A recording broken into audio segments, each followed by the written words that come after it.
मनु मानेश्वर जय भूतनी वाले हो, सुन ले मेरी बात। माताओं बहनों को कैसे निर्वस्त घुमाया। वहाँ क्यों नहीं दिखाते हो शोभा यात्रा? वहाँ शर्म आती है? मरते हो सालों बजाने में। वहाँ एक शब्द नहीं निकलता, ना राष्ट्रपति का निकलता, ना मोहन भागवत का निकलता, और ना ही है जो आनेसर मानेसर इनका निकलता।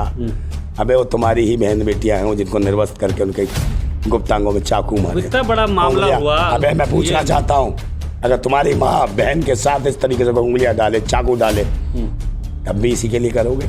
यही उन्माद फैलाओगे? है गाय के लिए मार देते हो। क्रांतिकारी बोल रहा है हमें मौत से डर नहीं है। डरते नहीं है मनु मौत कौन? ऐसे चिल्लर खटमलों को रोज देखता हूँ मैं क्रांतिकारी हूँ, मैं देश हित में हूँ, राष्ट्र हित में लड़ने वाला हूँ। बंदूक है मैं धारा में हर एक बंदूक फंदूक सालों तुम्हें डर लगता होगा जब भी छुपे बैठे हो, तभी करते हो। और जब छुपे बैठे हो तो तुम्हारी सरकार है, वो देश में रहना है तो योगी मोदी कहना होगा। मैं आपको ये बताना चाहता हूँ कि योगी और मोदी देश नहीं है। जिस जवान ने ये हरकत करी उसको बताने लगे बाद में कि भाई वो मानसिक रोगी था, डिप्रेशन में था। अबे तो भूतनी वालों, तुम्हारी माँ का किसने भर्ती करा? किस भूतनी वाले ने इसको भर्ती करा? ये तुम्हारा 2 दिन ही औलाद था, पगला था ये भूतनी का, जिसके हाथ में AK-47 दे दी, उसकी माँ की आंख, सिर्फ उन्हीं के ऊपर गोली चली है। डिस्टर्ब ने, मेंटली डिस्टर्ब ने। जब तुम पकड़ने गए तुम पे गोली क्यों नहीं चलाई उसने? आसानी से सरेंडर हो गया। भूतनी वालों संयोजित ढंग से ये कौन भर रहा है जहर इनके दिमाग में? नमस्कार, आदाब, सत श्री अकाल। आप देख रहे हैं द नेशन वॉइस और इस वक्त हमारे साथ क्रांतिकारी नंदा भाई राजपूत जी हैं। इनसे बात करेंगे जिस तरीके से जयपुर मुंबई ट्रेन में जो एक पुलिसकर्मी या RPF के जवान द्वारा हुआ, और वहीं ज्ञानवापी जो आजकल देश का बड़ा मुद्दा बनता जा रहा है। क्या कहेंगे नंदा भाई राजपूत जी? ट्रेन में आपने देखा होगा एक कृत्य किया गया जिसमें लोग डरने लगे और एक डर का माहौल पूरे देश में फैल गया कि जो रक्षक हैं अब वही भक्षक बन गए। कैसे क्या भाई योगी और मोदी को वोट दो, नहीं तो मारे जाओगे। वो देश में रहना है तो योगी मोदी कहना होगा, तब जाके देश में रह पाओगे। मैं आपको ये बताना चाहता हूँ कि योगी और मोदी देश नहीं है, देश बनता है देशवासियों से। आप ये जिताना चाहते हो ना, वो अंधभक्त हो, वो पाखंडी हो, ढोंगी हो। ये देश मोदी नहीं है, ये देश भारत है। और भारत बनता है 140 करोड़ की आवाम से, जनता से। अरे मूर्ख है, तुमने इसको देश समझ लिया है। एक सुरक्षा कर्मी चैतन्य नाम का, वो क्या करता है? लोग को देखता है धर्म मजहब के एंगल से। दाढ़ी देख के गोली मैं कह रहा हूँ धर्म मजहब के एंगल से देखता है। और जब वो गोली मारता और एक सच्चा सिपाही उसके साथ होता है, जो अधिकारी था एक इससे बड़ा सीनियर था, जो भारतवासी था, उसका नाम था रतिराम मीणा। ये ऐसा ही था। जब वो दाढ़ी वाले लोगों को मुसलमान समझ के गोली मारता कि मुस्लिम है, और इसे कौन देता है, कौन खबर देता है? ये मेन मिस्ट्री मीडिया वाला बताते हैं कि उस ट्रेन के अंदर, जयपुर और मुंबई वाली ट्रेन के अंदर, पाकिस्तान से लॉन्च किए हुए आतंकवादी जा रहे हैं। इससे जब पूछा जाता है कि मीडिया वालों ने बताया, मैं पूछना चाहता हूँ, वो भूतनी के मीडिया वालों, तुम कौन सी जांच एजेंसी हो? किसने तुम्हें ये दिया? क्या तुमने करा इसमें जो देश के लोगों मरवा रहे हो? कौन थे वो लोग? कौन थे वो गरीब लोग? लेकिन नफरत इस लेवल की कि अब इंसान सफर भी नहीं कर सकता। मैं बता रहा हूँ ना कि एक बात बताइए ना मुझे, कौन थे वो लोग? इंसान तुम मुसलमान बता रहे थे। अरे भारत, मेरी बात सुनो, आप मुसलमान बता रहे थे। कौन थे? देश के नागरिक थे, भारत के वो नागरिक थे जो बच्चों के लिए कमाने गए थे कहीं, और कहीं से आ रहे थे अपने परिवार के लिए। भूतनी वालों, उनको मार दिया तुमने, शरीफ लोगों को जो मजदूरी करते थे, मेहनत करते थे, आज अपने घर जा रहे थे। उनको इंतज़ार था, उनका इंतज़ार था, उनकी माँओं को उनका इंतज़ार था कि हमारे बच्चे आ रहे होंगे, उनकी पत्नियों को इंतज़ार था कि हमारे शौहर आ रहे होंगे, उनके छोटे छोटे बच्चों को इंतज़ार था कि हमारे अब्बू आ रहे होंगे, हमारे लिए खिलौने लाएंगे, मिठाई लाएंगे, हमें कपड़े दिलवाएंगे। उन बच्चों की आशाओं और इच्छाओं का कत्ल किया तुमने, उम्मीदों को तोड़ दिया, और उनकी उम्मीदों को तोड़ दिया। ये भविष्य है भारत का। भारत चीख रहा है, और जब ये खबर उसके घर में ये पहुंची होगी तो उस माँ का कलेजा कैसे फटा होगा जिसने अपनी छाती से लगा के इन बच्चों को स्तनपान कराया होगा, अपने 9 महीने पेट में रख के खून सींच के, खून पिला पिला के इनको पाला होगा। उनके दिल से पूछो। लेकिन है, मगर तुम्हें क्या फर्क पड़ता है? तुम्हें माँ का दर्द पता नहीं, तुम्हें ये नहीं पता कि परिवार क्या होता है, बच्चे क्या होते। ये देश को चलाने वाले सब लड़ुए हैं जिनकी खुद औलाद नहीं, बच्चे नहीं है, फैमिली नहीं है, तो उन्हें क्या दर्द मालूम होगा? और जिस जवान को करा जिस जवान ने ये हरकत करी, चैतन्य, मेरी बात सुन लो, चैतन्य कौन था?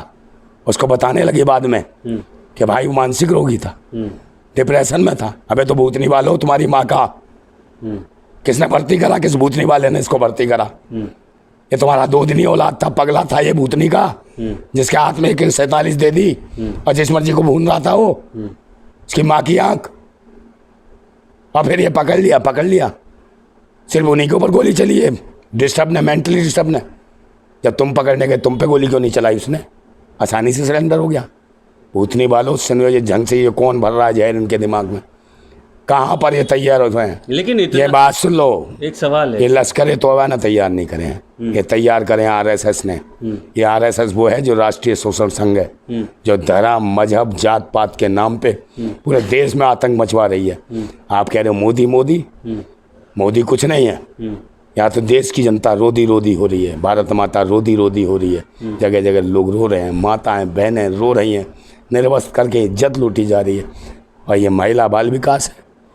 आप मुझे बताओ, मैं केंद्रीय मंत्री से पूछना चाहता हूँ, उससे स्मृति ईरानी से, वो जो सदन में जो चिल्ला रही थी नाक फुला के, मैडम एक बात बताओ, जहाँ से आप चिल्ला रही थी ना, उस जो सीट पर जहाँ पहुँची, इस लायक नहीं हो तुम।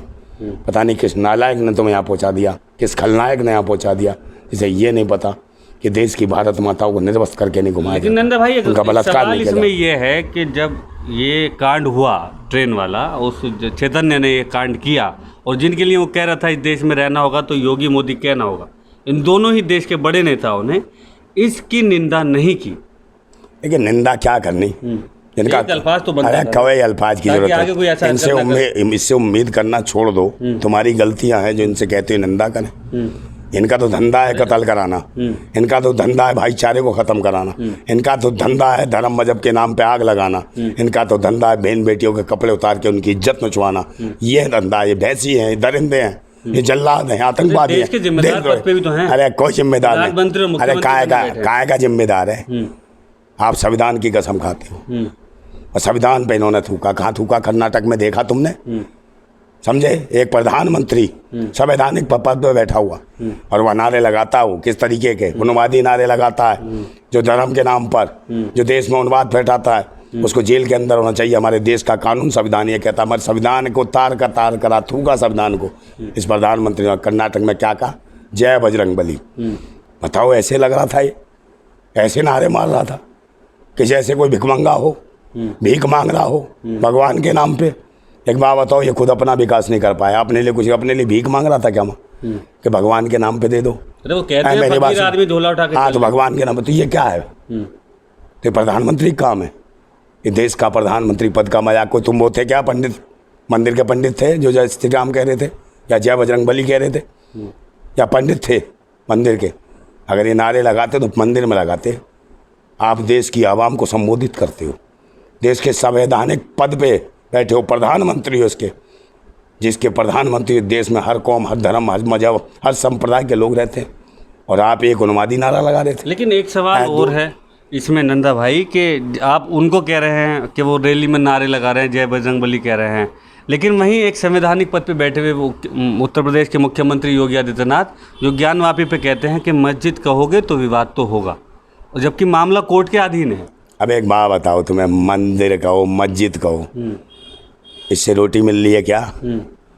मंदिर मस्जिद के विवाद से कौन इस देश के ऊपर बैठे? तुम जैसे पाखंडी। अरे सरकारें तो बन रही, रोटी मिल रही नहीं। पहले बात सुन लो, देश की आवाम की बात करो। 140 करोड़, कितना युवा बेरोजगार है? 1 करोड़ युवा बेरोजगार हो रहा है हर साल। 1 करोड़ युवा रोजगार ढूंढना छोड़ दिया इनके शासन में। जानते हैं कमीनों की सरकार है, यहाँ रोजगार नहीं मिलेगा। मैं आपको बताना चाहता हूँ, आज युवा में ज्वार उठा है, आज युवा में ज्वार उठा है, वीर तत्व हुंकार उठा है, बेकारी के आलम में हर युवा ललकार उठा है। रोजगार हमारा जन्मसिद्ध अधिकार है, जिसे भारतीय जनता पार्टी किसी कीमत पर नहीं दे सकती। सिर्फ धार्मिक उन्माद के नारे लगा के देश को बर्बाद करने पर तुली हुई है। ये जल्दी समय आ गया। रोजगार तो दे रहे हैं ना, वो बजरंग दल में भर्ती करो, ज्ञानवापी वाले मामले में बढ़ चढ़ के हिस्सा लो, और जब रामनवमी आवे तो मस्जिद की छतों पर चढ़ जाओ। अरे मेरी बात सुन ले, ये तो उन्माद फैला रहे हैं। नूह में क्या हो रहा है, मेवात में क्या हो रहा है, आप बताओ ना। टारगेट किया जा रहा है किसको? मौलवी को। मंदिर के पुजारी को और 6 होमगार्ड वालों को। होमगार्ड वाले कौन है? गरीबी तो होंगे बेचारे होमगार्ड में, इनका क्या जाता वालों? कौन थे? शोषित वंचित परिवारों से होंगे, उनको मरवा दिया।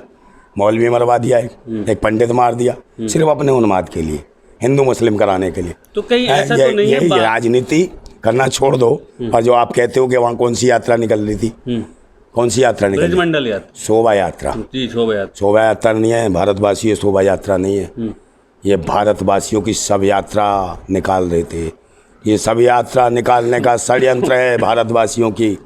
भारतवासियों अपने संविधान को बचाओ, अपने लोकतंत्र को बचाओ, अपने अधिकारों को बचाओ। बजरंग दल का कहना है कि यात्रा के दौरान मुसलमानों ने पत्थरबाजी की। बजरंग दल भाई ये बहुत अच्छे हैं ना, ये सब उपद्रवी आतंकी हैं। बजरंग दल है, वो BHP विश्व हिजड़ा परिषद, समझे? दोबारा बोलिए, विश्व हिजड़ा परिषद की बात कर रहा हूँ। कौन क्या है? मैं तो कह रहा हूँ जेंडर का अपमान कर रहे हैं। कौन से काम कर रहा हूँ? मैं तो सही कर रहा हूँ, उनका थोड़ी कर रहा हूँ। वो तो अच्छे हैं, कम से कम ताली बजा के मांग के खाते हैं, दुआएं देते हैं लोगों को, मारते नहीं है। ये भी तो अवदर मचाते हैं, ईंटें फेंकते हैं। ये अलग टाइप के हैं, एक दुकानें जला। अरे ये अलग टाइप के हैं। ये दिया ना इन्होंने, कानून बनाया ना भूतनी वालों ने, लिविंग रिलेशनशिप इन्होंने बनाया। RSS, अच्छा, राष्ट्रीय समलैंगिक संघ, देश को कर दिया नंग, बहन बेटियों को कर दिया नंग। मणिपुर में देखा तुमने, समझे? माताओं बहनों को कैसे निर्वस्त्र घुमाया। वहाँ शोभा यात्रा निकालोगे, वहाँ क्यों नहीं दिखाते हो शोभा यात्रा? वहाँ शर्म आती है? मरते हो सालों बजाने में, वहाँ एक शब्द नहीं निकलता, ना राष्ट्रपति का निकलता, ना मोहन भागवत का निकलता, और ना ही है जो आने सर इनका निकलता। अबे वो तुम्हारी ही बहन बेटियां हैं जिनको निर्वस्त्र करके उनके गुप्तांगों में चाकू मारे। इतना बड़ा मामला हुआ। अबे मैं पूछना चाहता हूँ, अगर तुम्हारी माँ बहन के साथ इस तरीके से उंगलियां डाले, चाकू डाले, तब भी इसी के लिए करोगे? यही उन्माद फैलाओगे? है? गाय के लिए मार देते हो। सवाल है इसमें आपसे कि मोनू मानेसर की क्या भूमिका देखते हैं आप? कुछ भी कह रहा है कि मैं निर्दोष हूँ। मैं निर्दोष? ये तो निर्दोष, ऐसा निर्दोष है, सरकार का छोड़ा हुआ गोश है, समझे? जगह जगह जो मर्जी आता करा। भाजपा के नेता भी कह रहे हैं मोनू मानेसर मासूम है। हाँ, मासूम, आज ही पैदा हुआ है। अबे कौन सा कह रहा भाजपा का नेता आज ही पैदा किया? कैसे है? ये अभी क्या कर रहा था? नासिर जुनैद की हत्या का हत्यारा है ये, समझे? और यहाँ भी कहा जा रहा है इनकी वीडियो से आग लगी और FIR दर्ज हुई है इसके ऊपर, पुलिस ढूंढ रही है। और इसका बचाव कौन कर रहा है? इस देश की ED CD वो बचाव कर रहे हैं। वो अधिकारी क्या कहते हैं? मोनू मानेश्वर जी, तुम्हारा बाप है मोनू मानेश्वर जी। जी आतंक मचवा रहे हो देश के सुरक्षा कर्मी, देश की ED CD CBI है, CID, ये सब क्या कर रही हो तुम? कैसी जांच एजेंसियाँ हो? मजाक बना दिया। लेकिन एक लास्ट, इस भारत के संविधान का मजाक उड़ा दिया, इस लोकतंत्र का मजाक बना दिया।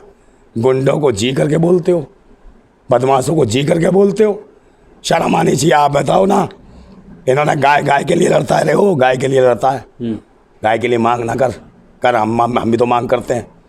करो, राष्ट्रीय पशु घोषित करवाओ। लेकिन जो बजरंग दल गाय के लिए बोल रहा है वो मणिपुर में महिलाओं के लिए। मेरे बात सुन लो, वहीं जा रहा हूँ, बात सुन लो पूरी। गाय के लिए बोलता है तू, मैं भी समर्थन कर रहा हूँ। गाय को राष्ट्रीय पशु का दर्जा दिलाओ। मैं दिला दूंगा क्या?